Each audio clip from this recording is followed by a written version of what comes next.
In this tutorial, we will see how to calculate the probability of having a frost event after or before a given date in the calendar.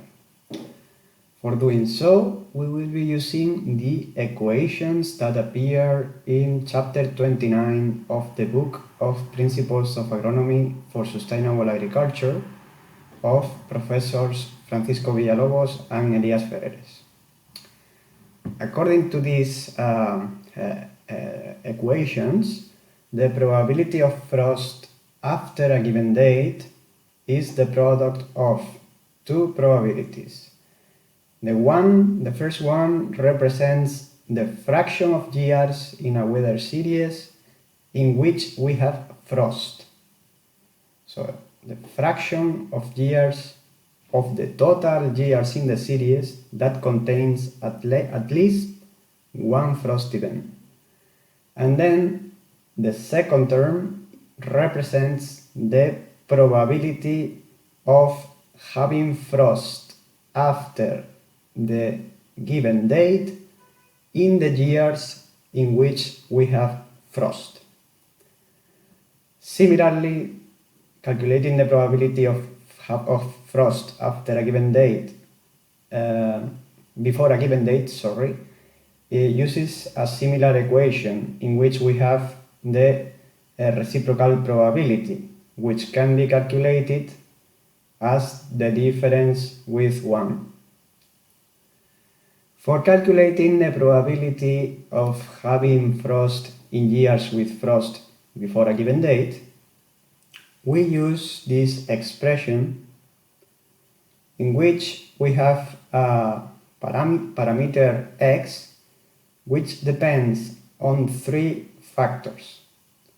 The first is the reference date that we select for calculating the probability. And then we have two parameters, the average date for the first or last frost, depending on whether we are in this case or that second or the other case, and the standard deviation of those sets of average of dates for the first or last frost events in the series. When we calculate this parameter x and we got a positive value, we will use a plus sign in the algorithm. But when we get the parameter x is negative, we will use a minus sign in the algorithm. Now let's gonna see an example about the probability of having frost before December the 1st and after March the 1st in a weather series taken from Cordoba. So first, let's have a look to our series that contains the data from the 1st of January of the year 2010 till the end of December of 2009. Okay, as Cordoba in Spain is in the northern hemisphere, we should work with agronomical years because frost could occur before the turn of the year in autumn or after the turn of the year in January. So we will use as a reference years starting on September the 1st. In southern latitudes, it is possible to use directly the Julian date as a reference, or in most of the southern latitudes. We'll see first how to calculate the agronomical year. In this case, the 1st of September is taking place in the Julian day 244 in regular years. So the agronomical year will be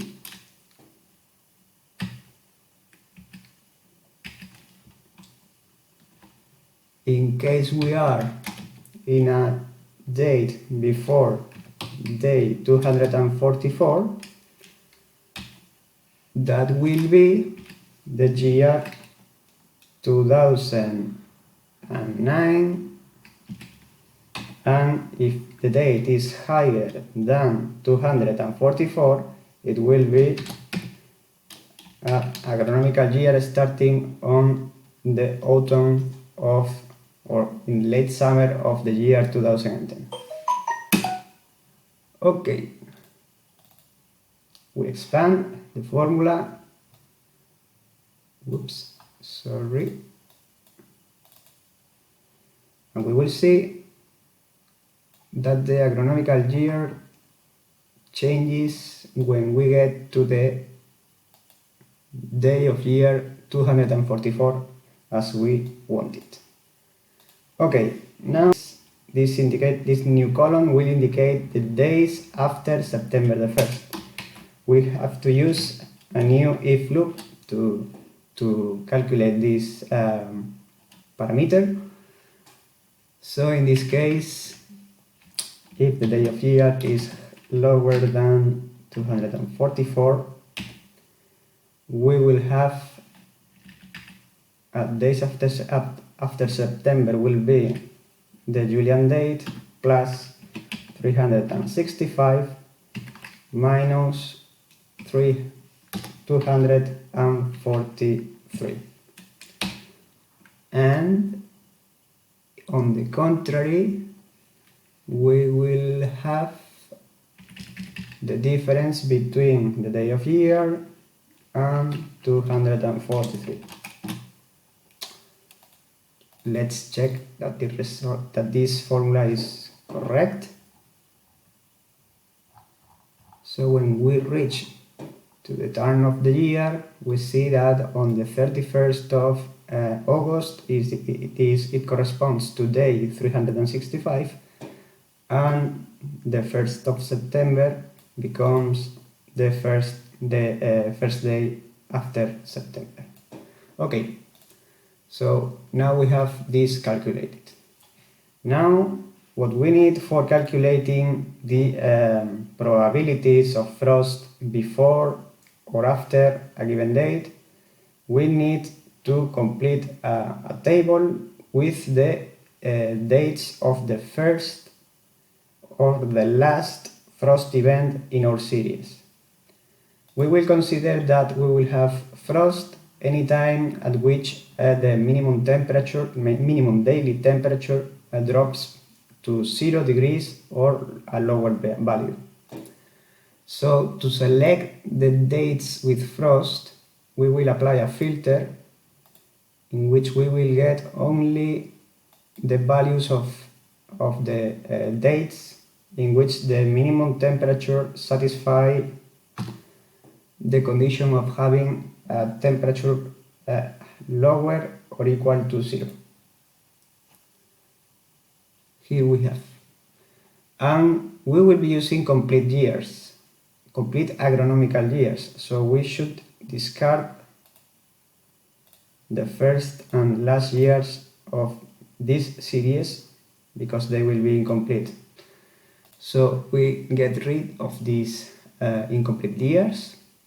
And now let's select the data from the first frost each year. So we have to look only for the first rows in each agronomical year.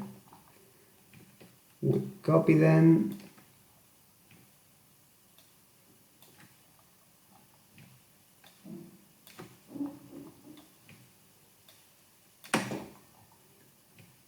16, 17, and 18. Let's paste them. Okay, here we have, they are 9 years, if I am right. And now let's collect the dates of the last frost, which will be the rows preceding the cells that we have marked for the previous collection.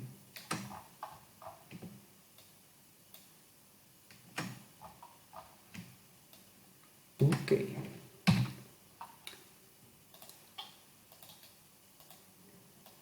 Again, we check. No, this is 8. Let's see. I'm missing the year 10. No, 10, 11, 12. The year 12. Sorry. I made a mistake. It's the year 12. This one. No, sorry. This one.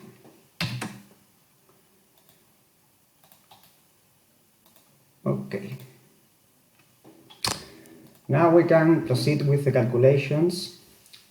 So T will be the reference date, so September the 1st. September the 1st is 30 days of September plus 31 days in October plus 30 days in November, so it is on it's 91 days after September the 1st.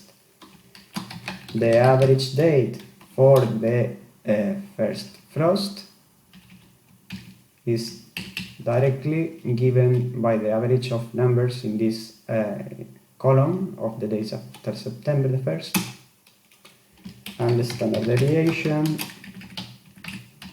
is this.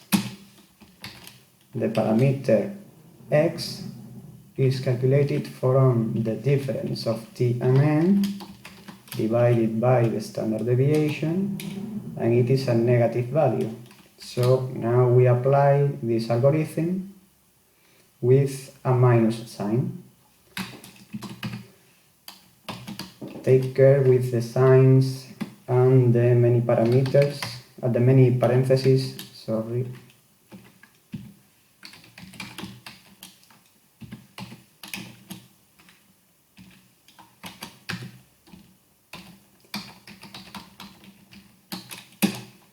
Okay, so the probability of having frost in a year, in this case, it's 1, because every single year in my series has had a frost event, so this is 100% probability. So as a result, the probability of having a frost before the reference date will be the product of P sub y and P sub z before minus x, which equals 26%. Now we are going to calculate the probability of having frost in our weather series after March the 1st. Now we will use the same equations, but for the last frost event every single year. So we will be using this column for the reference. Okay, in this case, the day after which we are calculating the probability of frost is March the 1st. So counting the days after September the 1st, we will have 30 plus 31 October, 30 November, 31 December and January, and 28 in February. So it will be 181 days after September the 1st.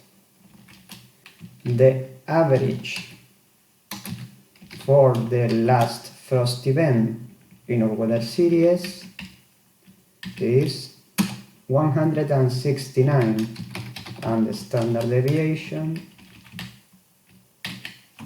is 17.6. Then our parameter x in this case will be positive. It is 0.7, so we will use a plus sign in the algorithm for calculating the probability of frost before March the 1st. Again, take care with the with the signs and the parentheses in the algorithm. Not square root. Exponential minus 2x to the second power divided by p. 0.75. But this is the probability of having frost before March the 1st. For the probability of having frost after March the 1st, in years with frost, will be calculated from 1 less this probability, which is 25%. Again, the fraction of years with frost in my series is 1. So we can calculate the probability of having frost after March the 1st directly as 25%. In case we will have any single year in which we don't have a frost event, for instance, imagine that in the agronomical year 2015 we had no frost records in our series. In this case, the probability of having frost would change. We can calculate it as the number of years with frost, which will be 8 divided by the number of years in the series, which is 9, and that would be 0.89. So in this case the probability would be lower than the p subset higher than x, or the probability in this case of z being lower than x.